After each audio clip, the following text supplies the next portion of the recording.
Rádio Rio de Janeiro, a emissora da Fraternidade, passa a apresentar Luz na Penumbra, programa que leva ao seu coração a mensagem da doutrina espírita.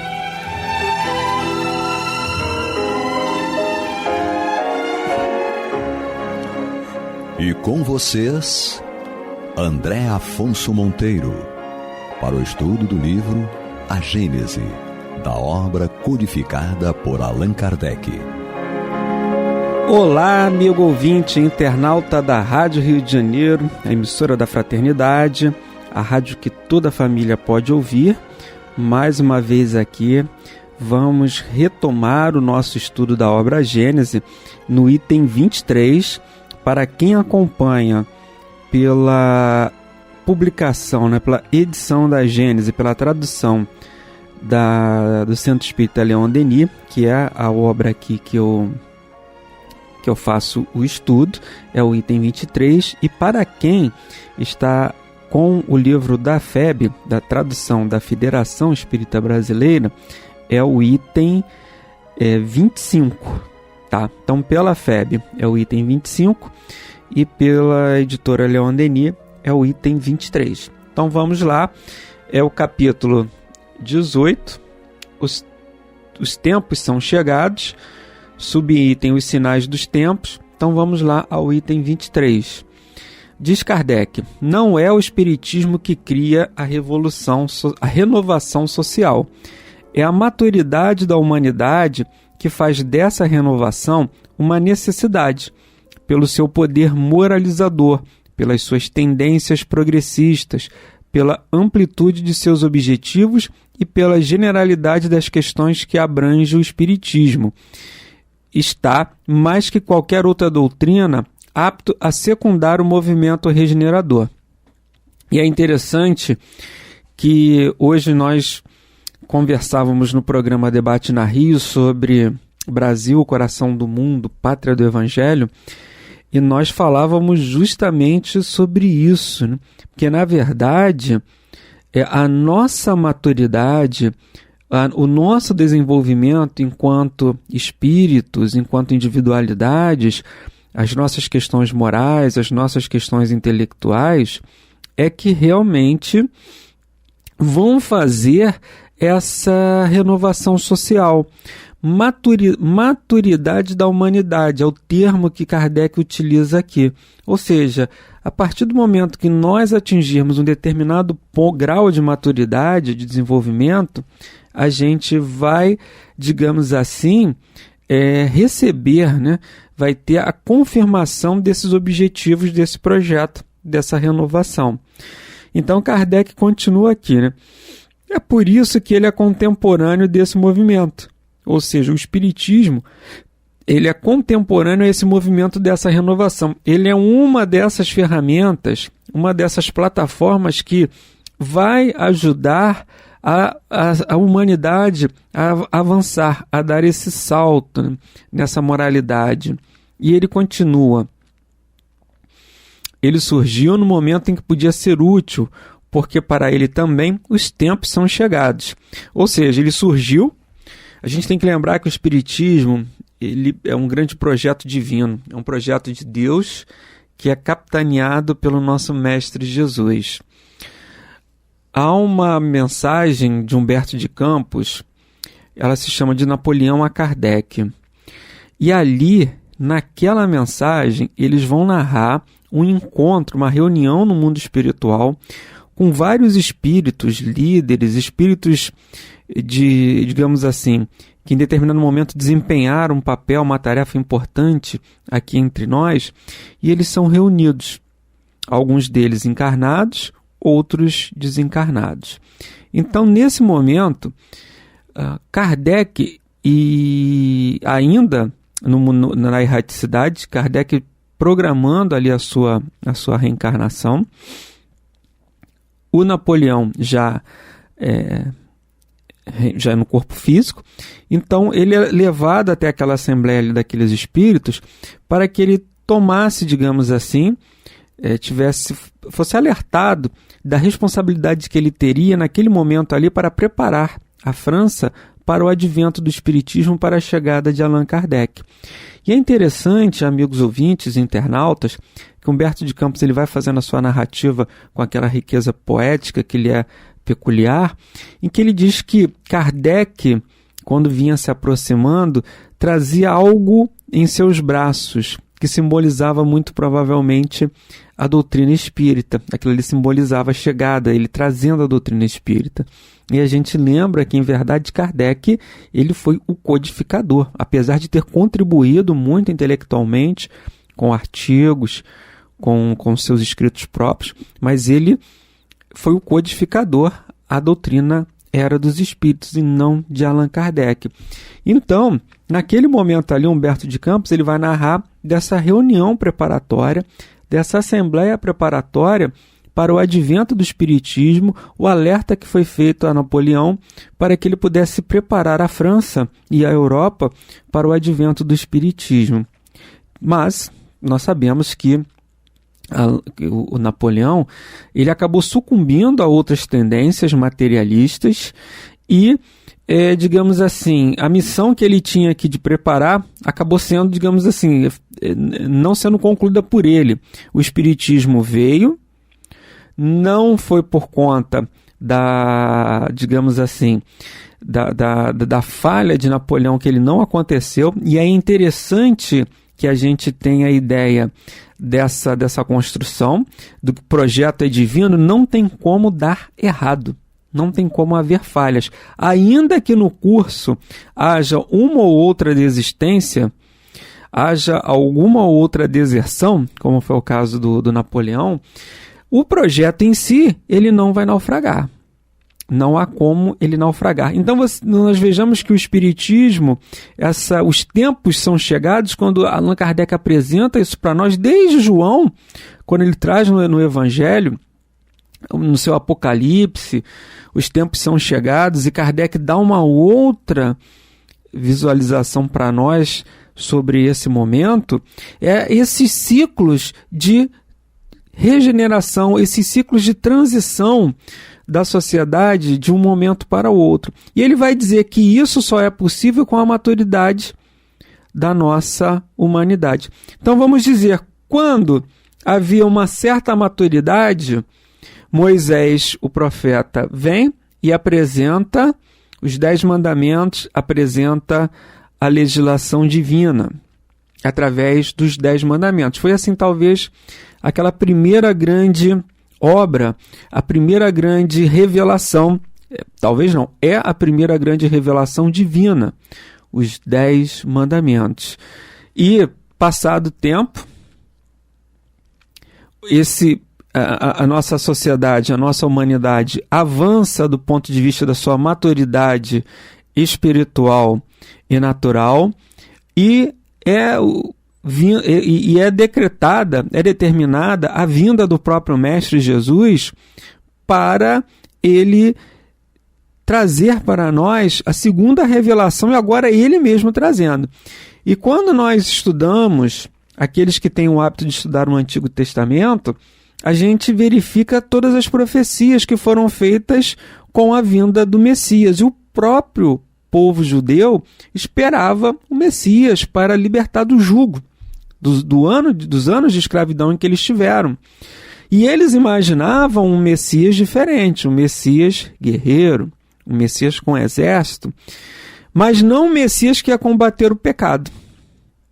Eles entendiam ali que o Messias ele vinha para libertar o povo hebreu, como a profecia dizia.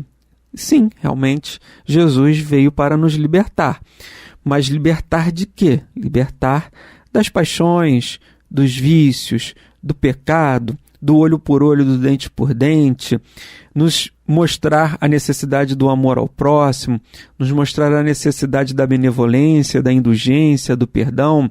Então, Jesus ele vem nos libertar do egoísmo, da vaidade e do orgulho. E ele mesmo, o próprio Mestre Jesus, ele dizia, falo-vos muitas vezes em parábolas, porque vocês não têm condições ainda de entender. E também quando ele conversa com Nicodemos, naquela conversa com Nicodemos, quando ele começa a falar sobre a reencarnação, ele fala para Nicodemos: se você é doutor da lei, Nicodemos era um rabino, fariseu, rabino, se você é um doutor da lei e se eu te falo coisas da terra você não entende, que dirá das coisas do céu? Imagina, e o Nicodemos era uma pessoa muito intelectual para a sua época. Então ele não poderia falar tudo ali naquele momento.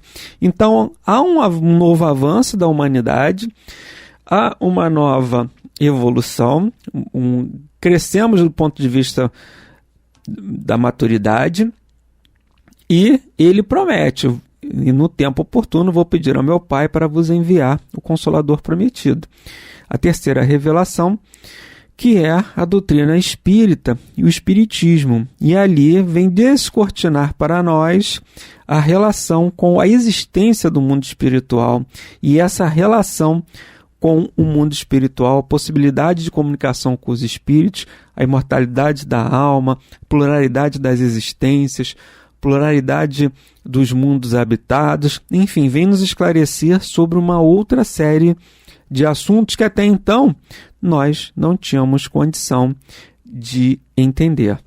Mas, amigos ouvintes, nós estamos fazendo o estudo da obra Gênese, comigo André Monteiro, e hoje estudando o item, para quem está com a edição do Leon Denis, o item 23, e para quem está com a edição da FEB, o item 25, capítulo 18, os tempos são chegados, e o subitem é os sinais dos tempos. Então vejam que a doutrina espírita ela vai surgir no centro da Europa, aquele centro cultural que era a França ali com o iluminismo, uma série de revoluções acontecendo, e o espiritismo surge ali. E depois de um tempo ele acaba migrando aqui para o Brasil, com o Brasil até então, até 2010, que era o último censo, que foi o último censo que a gente consegue ter informações, era o país com o maior número de espíritas, era o Brasil.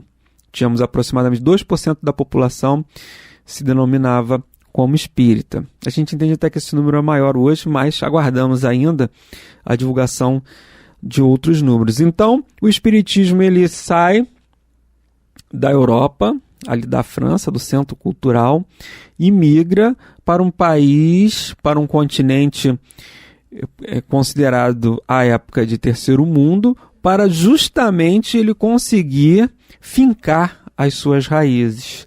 E é nesse contexto que nós, digamos assim, abraçamos o espiritismo, abraçamos essa doutrina como um instrumento, como uma forma de nos esclarecer, de nos consolar e de nos fazer pessoas e espíritos melhores.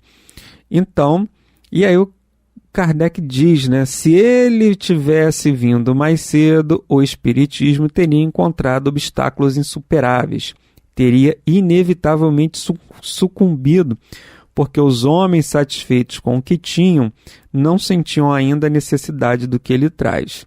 Então vamos imaginar que o espiritismo, se o povo da época de Jesus, se aquelas autoridades dali não aceitavam as ideias de Jesus, imagina se ele começa a falar ali de espiritismo, de conversa com os mortos, com os desencarnados, de lei de reencarnação, de lei de causa e efeito. Aí é que realmente a situação não ia funcionar. E é nesse sentido que Kardec traz para nós que tudo tem um projeto. Então ele continua aqui. Hoje, nascido com o movimento das ideias que fermentam, ele encontra o terreno preparado para recebê-lo.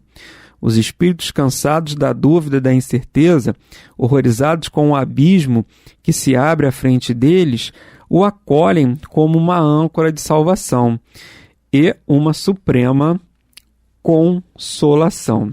Muito bem.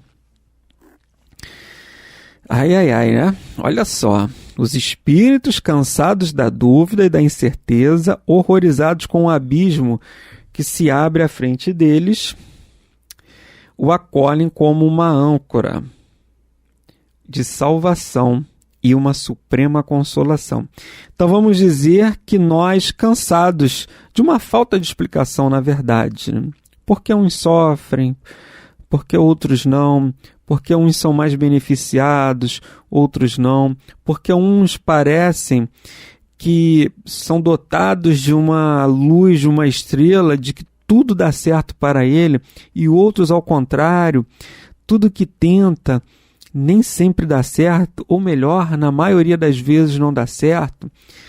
E nós até fazemos uma autoanálise da nossa existência, da nossa vida, porque se estamos passando por essas provas que muitas vezes sem uma explicação nessa própria existência, e por que isso acontece? Por que uns nascem com uma determinada enfermidade, já de nascença, já com aquele problema? Por que outros não? Enfim, amigos ouvintes e internautas, o Espiritismo, com a imortalidade da alma, com a lei de reencarnação, com as reencarnações sucessivas, ele vai contando a nossa história. Nós mesmos vamos achando um significado para a nossa existência, para os nossos problemas. E vamos entendendo também que esses problemas não são eternos, não são perpétuos, que em determinado momento eles vão cessar, que de acordo com a nossa necessidade, se atingirmos aquele esclarecimento, aquele entendimento, ao passar por determinada experiência do nosso cotidiano, da nossa vida, com a dor, com as alegrias, com as surpresas das vidas, com o convívio da família, do pai, da mãe, de um amigo, com o convívio daquela pessoa difícil, nós vamos desenvolvendo, digamos assim, a robustez espiritual para esse nosso crescimento, para essa nossa evolução. E isso a gente realmente só obtém com o aprofundamento e o estudo da doutrina espírita. Não há como ser diferente. Dificilmente a gente vai ter tanto esclarecimento, se não for uma doutrina espiritualista que entenda, que tenha certeza da reencarnação, da pluralidade das existências, realmente muitas dúvidas vão ficar no ar e até vamos colocar também em xeque essa bondade e a justiça divina. Porque não é possível que um Deus bom e justo ele possa dar algo melhor para um filho do que para outro. Então, se nessa existência a gente está em uma certa dificuldade, em algum momento essa dificuldade vai cessar. Então, meus amigos ouvintes, esse a princípio é, digamos assim, o norte que nós vamos ter, que somos espíritos imortais, que estamos no processo de evolução espiritual, reparando os nossos erros do passado ou não, e construindo um conhecimento para o futuro.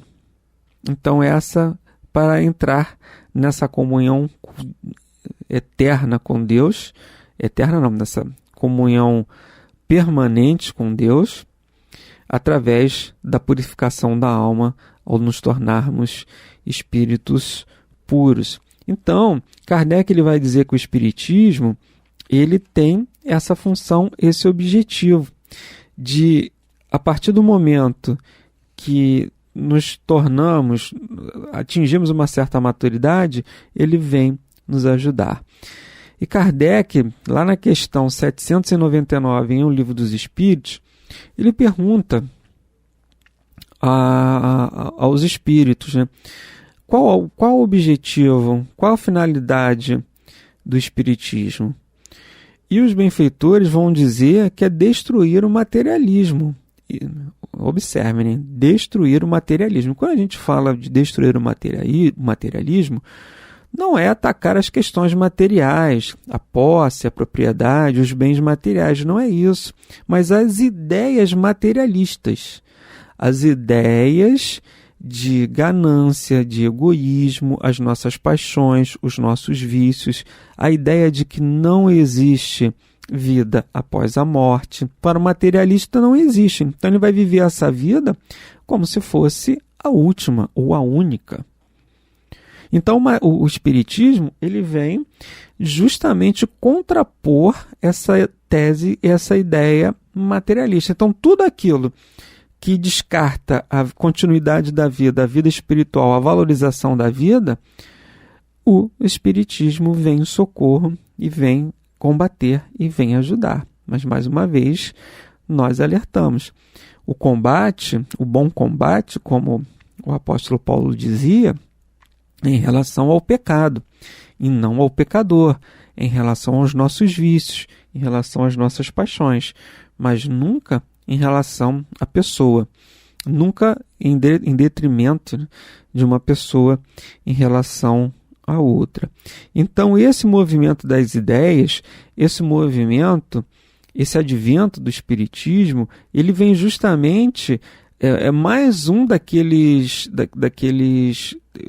digamos assim, é mais um desses eventos que vão alavancar a evolução da humanidade. É mais um desses que vai fazer com que a gente, digamos assim, possa ter um alicerce, ter um suporte para continuar. Outros virão, não sabemos. Mas a nossa necessidade hoje, ela está adequada, digamos assim, saciada. Essa sede nossa de conhecimento, a princípio, ela vai ser saciada com o advento do Espiritismo. É por isso que ele se faz tão presente e tão necessário na nossa vida, na nossa existência.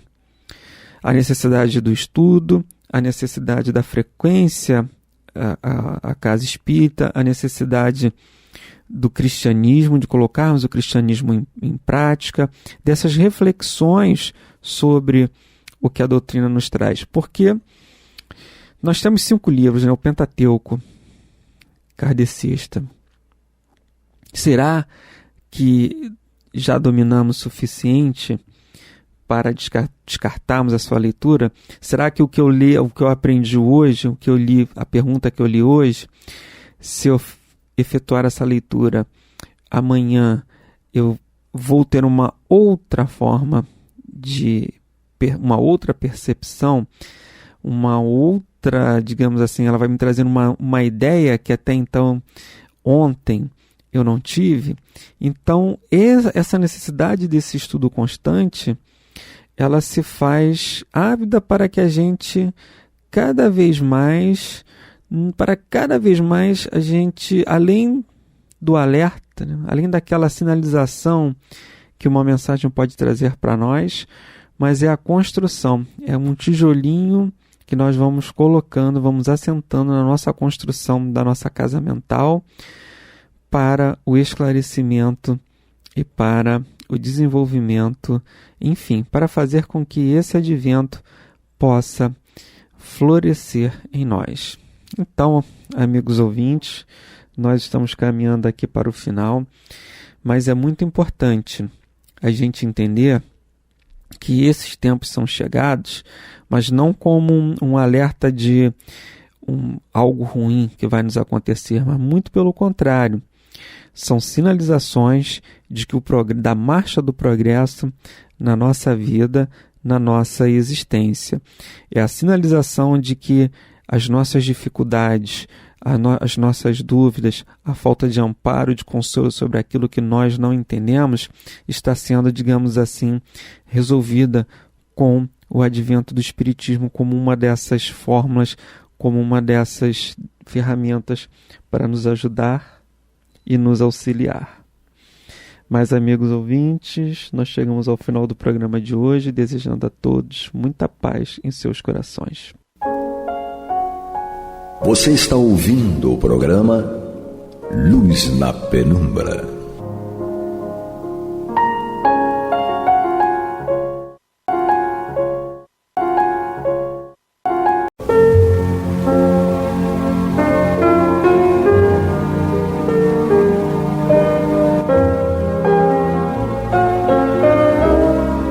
Rádio Rio de Janeiro está levando ao seu lar e ao seu coração a mensagem consoladora da doutrina espírita, através do programa Luz na penumbra.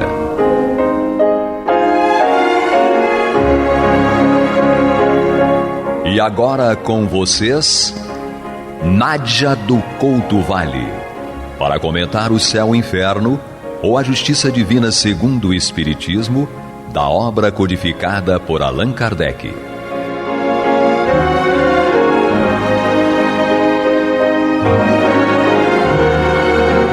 Amados e amadas ouvintes internautas, que a paz de Jesus permaneça conosco hoje e sempre.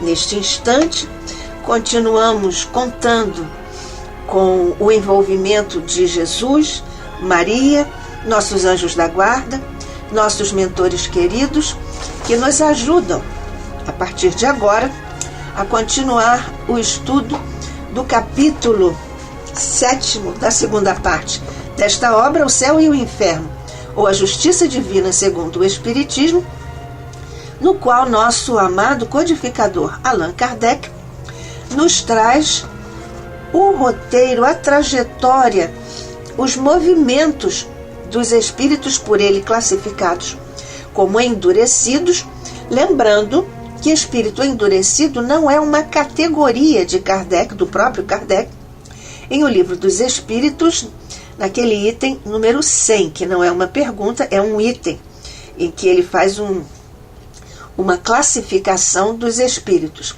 Mas por que ele inaugura aqui um capítulo nesta segunda parte destinado aos espíritos endurecidos? Porque há um traço comum entre esses espíritos, que é o não arrependimento. A esse propósito, ele ilustra muito bem essa condição com a trajetória de um espírito que se manifestou espontaneamente ao médium em Bordeaux em 1862. Esse espírito diz que não se arrepende das faltas que cometeu, que procurou o médium para experimentar. Ele declara que lhe falta a paz por causa de uma mágoa do passado, que é remorso. No entanto, não está arrependida.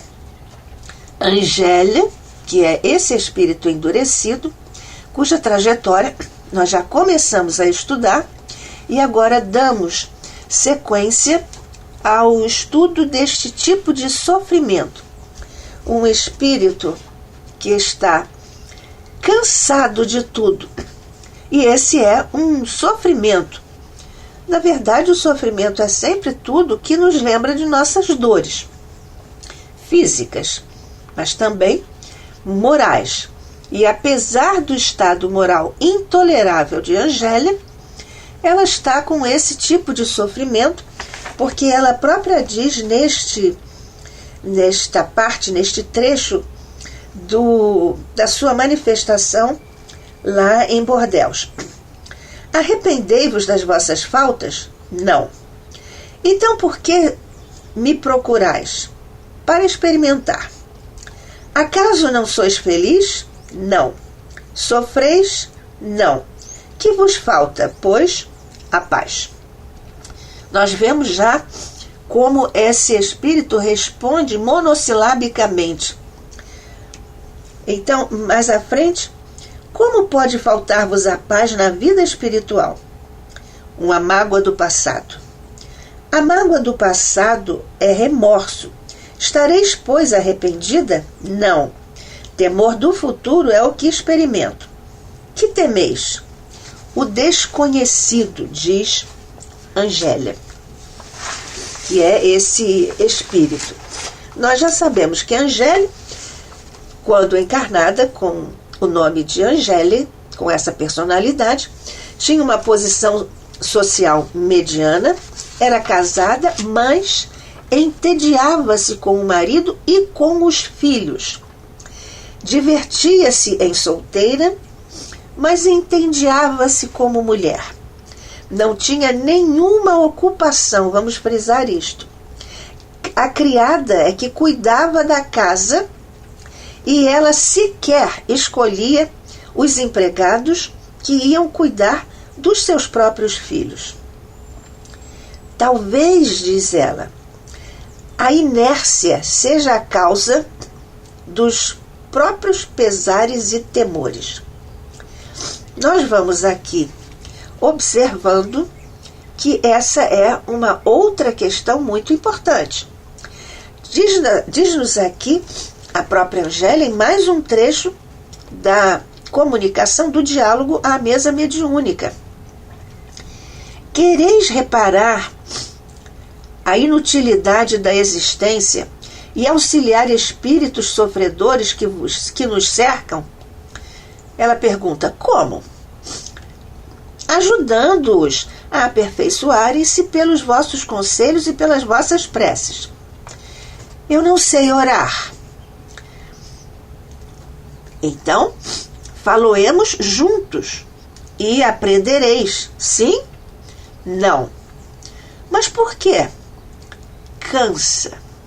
Nós aqui vemos que essa resposta simples, umas palavrinhas só, é um cansaço que pode ser, nós sabemos, um cansaço intelectual, um cansaço físico e um cansaço moral. Nós estamos aqui diante, então, de um espírito que está adentrado, mergulhado no ócio. E o ócio e o trabalho são questões muito importantes, como nós já estudamos, quando atravessamos a trajetória ou estudamos a trajetória do espírito Bernardin, aqui mesmo em O Céu e o Inferno, ou A Justiça Divina, segundo o Espiritismo. Nós vemos então que ela está sob o poder do tédio. O tédio é o cansaço de tudo, é o desestímulo, é o indiferentismo a tudo, a negligência, que isso tudo causa anestesia à mente e paralisa o ser. Nós vemos que o espírito Monod, que dá uma instrução do guia do médium, faz uma observação a esse tema, a esse quadro, a esta situação de Angélia, mas nós vamos aqui recordando juntos o que nos diz o Livro dos Espíritos com relação ao tema e aos aspectos do tema. Kardec pergunta na pergunta que tomou o número 643 em O Livro dos Espíritos: haverá quem, pela sua posição, não tenha possibilidade de fazer o bem?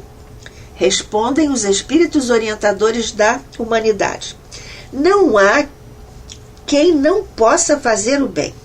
Somente o egoísta nunca encontra ensejo de o praticar. Basta que se esteja em relações com outros homens para que se tenha ocasião de fazer o bem. E não há dia da existência que não ofereça a quem não se ache cego pelo egoísmo oportunidade de praticá-lo. Porque fazer o bem não consiste para o homem apenas em ser caridoso, mas em ser útil, na medida do possível, todas as vezes que o seu concurso venha a ser necessário. Importante nós verificarmos isso, inclusive, em nossa própria vida, porque nesse próprio estudo de O Livro dos Espíritos, nós temos também uma outra abordagem em que Kardec nos fala do limite do trabalho e do repouso. E é por isso que ele pergunta qual o limite do trabalho. Os espíritos superiores responderam o das forças. Em suma, a esse respeito, Deus deixa inteiramente livre o homem, sendo uma necessidade para todo aquele que trabalha. O repouso é também uma lei da natureza? Sem dúvida, respondem os espíritos orientadores da humanidade. O repouso serve para a reparação das forças do corpo e também é necessário para dar um pouco mais de liberdade à inteligência, a fim de que se eleve acima da matéria. Portanto, nós estamos aqui diante do quadro de Angélia, que não quer fazer a caridade nem acompanhando uma prece que o médium dialogador ali com o espírito está se propondo a fazer junto com ela, para ela aprender a também trabalhar através da prece, porque tudo que nós fazemos é trabalho para o bem, naturalmente. Inclusive, uma pessoa enferma, presa ao leito, pode fazer caridade orando para outras pessoas. Então, é sob esse quadro em que o espírito Angélia se declara, nós já vimos aqui, ela se declara incompatível com o trabalho, até mesmo esse trabalho de sutileza de orar, que é, nós sabemos, uma dádiva que Deus nos dá, e já nos deu quando nos criou, para que nós possamos ter acesso livre a um refúgio, a um pouso de repouso para a nossa alma e para o refazimento das nossas forças. Não é evidentemente o caso de Angélia, que aqui nos fala sobre esse cansaço. Este cansaço está, portanto, aqui colocado magistralmente, evidente, pelos espíritos superiores em O Livro dos Espíritos e em muitos outros momentos aqui da codificação, não só em O Livro dos Espíritos, mas também nas outras obras que são o trabalho do codificador, inclusive também em todas as outras obras subsidiárias, assinadas, por exemplo, por Emmanuel, por Joana de Ângeles e por muitos outros espíritos orientadores. Então, neste caso, essa é uma situação que está posta para nós. O espírito encarnado sente cansaço, sim, pelo corpo. E então, nesse particular, há uma solicitação da própria matéria. E nós vemos isso porque já está posto ali na resposta que Kardec recebeu dos espíritos orientadores da humanidade e que nós já lembramos aqui juntos, estudando pela Rádio Rio de Janeiro, a emissora da Fraternidade, aqui no programa Luz na Penumbra. Nós estamos estudando, portanto, esta obra e no capítulo 7º da segunda parte, Espíritos Endurecidos, a propósito do quadro do Espírito Angélia. Kardec, em O Livro dos Espíritos, na pergunta que tomou o número 254, faz uma pergunta muito particularmente interessante para nós que estamos estudando o quadro de Angélia e dos espíritos endurecidos, assim classificados por Kardec, porque não se arrependem. Kardec pergunta se no plano espiritual os espíritos também experimentam a necessidade de repouso, que é diferente do quadro de Angélia, porque ela continua sem querer fazer nada nem orar. Então os espíritos superiores respondem a Kardec que os espíritos desencarnados no plano espiritual não podem sentir a fadiga como a entendeis. Consequentemente, não precisam de descanso corporal como vós, pois que não possuem órgãos cujas forças devam ser reparadas. O espírito, entretanto, repousa no sentido de não estar em constante atividade. Ele não atua materialmente. Sua ação é toda intelectual e inteiramente moral o seu repouso. Quer isto dizer que momentos há em que o seu pensamento deixa de ser tão ativo quanto de ordinário e não se fixa em qualquer objeto determinado. É um verdadeiro repouso, mas de nenhum modo comparável ao do corpo.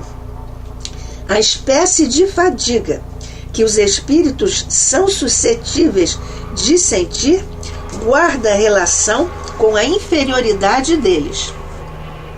Quanto mais elevados sejam, tanto menos precisarão de repousar, Por isso que nós vemos que os espíritos, nossos mentores, não descansam, e neste particular estamos vendo aqui também, lembrando uma outra lição fundamental que Jesus nos traz e que nós podemos aqui lembrar juntos. Está em Palavras de Vida Eterna, uma obra psicografada pelo nosso querido e inesquecível Francisco Cândido Xavier, o nosso querido Chico Xavier, pelo Espírito Emmanuel, nosso querido mentor, também inesquecível. No capítulo 152 desta obra, o nosso querido Emmanuel destaca uma passagem de Marcos, no capítulo 6, no versículo 31, que diz: E ele disse-lhes: Vinde vós aqui à parte, a um lugar deserto, e repousai um pouco, porque havia muitos que iam e vinham e não tinham tempo para comer.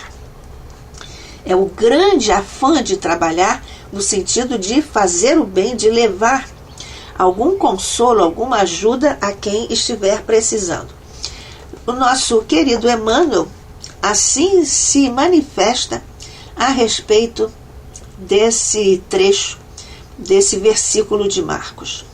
Diz-nos Emmanuel: pressa e agitação caracterizam o ambiente das criaturas menos avisadas em todos os tempos.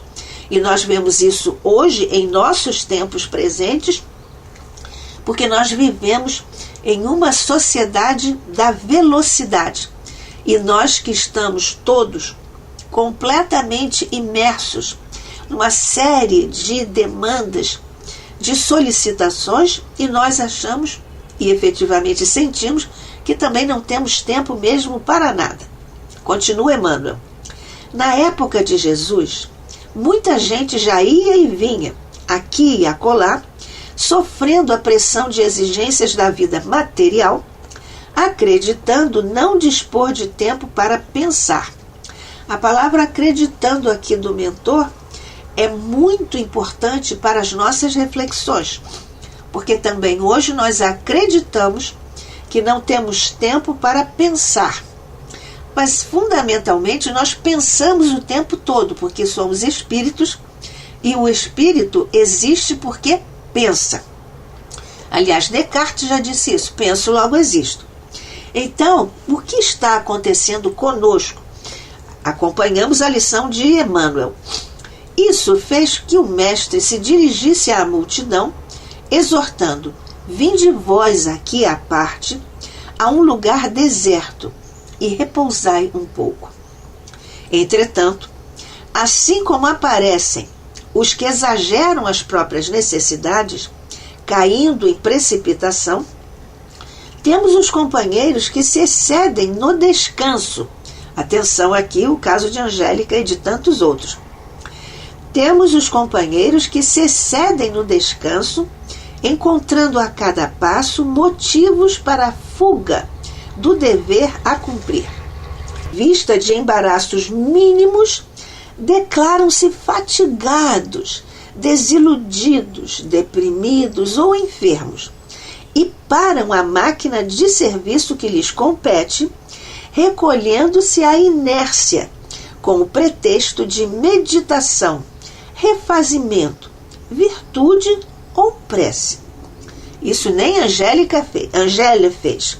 Para isso, muitos dizem que o próprio Jesus aconselhou o repouso e a oração, o que é verdadeiro, porém na justa medida. Esquecendo-se estes que recorrem a Jesus como suposta justificativa para não atuarem, para não trabalharem, esquecendo-se esses de que o Senhor reconstituía as forças no retiro, a fim de tornar ao serviço e prosseguir trabalhando. Portanto, são apenas pausas para a recomposição de forças para o espírito encarnado ou desencarnado retornar à sua proposta e ao seu dever do trabalho.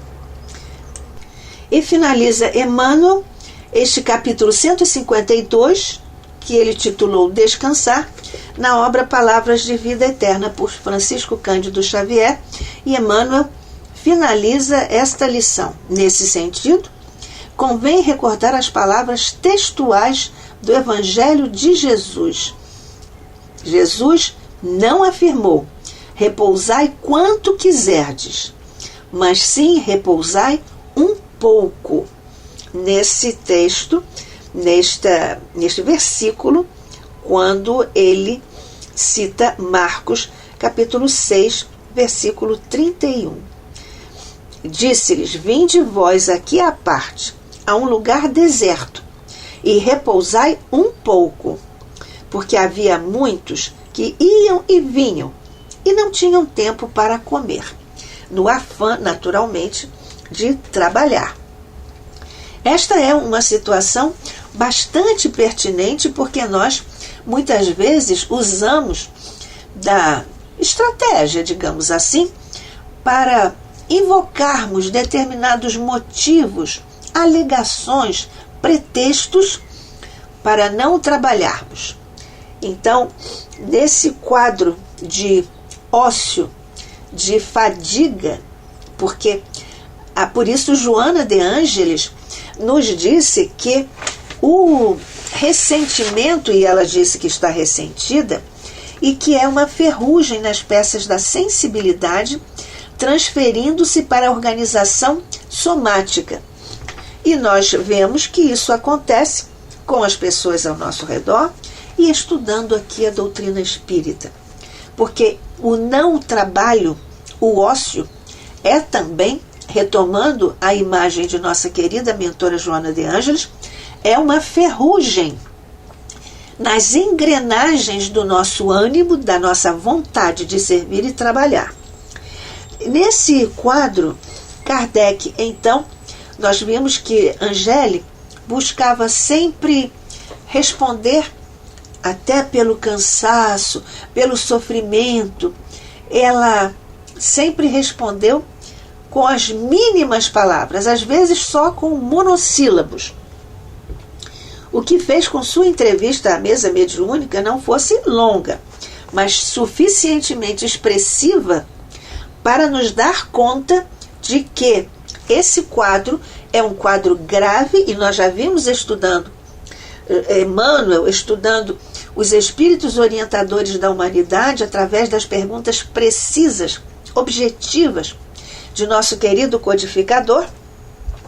E é por isso que, mesmo sendo uma entrevista à mesa mediúnica não longa, justamente também pela característica do quadro de inércia mental, moral e intelectual de Angéle, nós vemos que essa breve entrevista e também a brevidade nos dá ensejo de nós levantarmos hipóteses para o estudo também desse próprio quadro do Espírito Angéle, mas nós também temos aqui aquele hábito, aquela metodologia precisa do nosso querido codificador Allan Kardec, que ouve os espíritos superiores, os guias dos médiuns, em vários desses estudos que fazemos aqui, para ouvir instruções desses espíritos superiores. Foi também o que ele fez no caso de Angélia, em que ele buscou instruções do guia do médium, e que é exatamente o que nós vamos estudar em nosso próximo encontro aqui pela Rádio Rio de Janeiro, a emissora da Fraternidade, no programa Luz na Penumbra, continuando a meditar e refletir sobre as consequências graves de nós resolvermos nos abster do trabalho e buscarmos patologicamente o repouso. Essas instruções são o objeto do nosso estudo em nosso próximo encontro, aqui pela Rádio Rio de Janeiro, a emissora da Fraternidade. Eu, Nádia do Couto Vale, e você, amigo ouvinte, estamos juntos rogando a Jesus nesta hora que nos faça despertar sempre e mantermos-nos despertos para a importância do trabalho e do repouso na justa medida para continuarmos a trabalhar ardentemente, sinceramente, na lida do bem. A paz de Jesus permaneça conosco hoje e sempre. Que assim seja.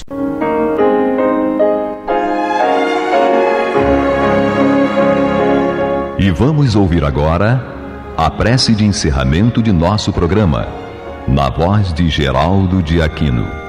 Jesus, dá-nos coragem para a luta, piedade para os insultos e misericórdia para as injustiças e ingratidões. Limpa nossa alma de inveja e ambições mesquinhas, de ódio e de vingança o nosso caminho. E que dentro em pouco, ao recolher-nos de novo ao calor do nosso leito, para que o sono nos dê a paz e o esquecimento das tristezas humanas, possamos sentir, Senhor, no mais íntimo de nosso ser, a doçura indefinível do Teu amor e a grandeza incomparável da Tua divina presença. Que assim seja.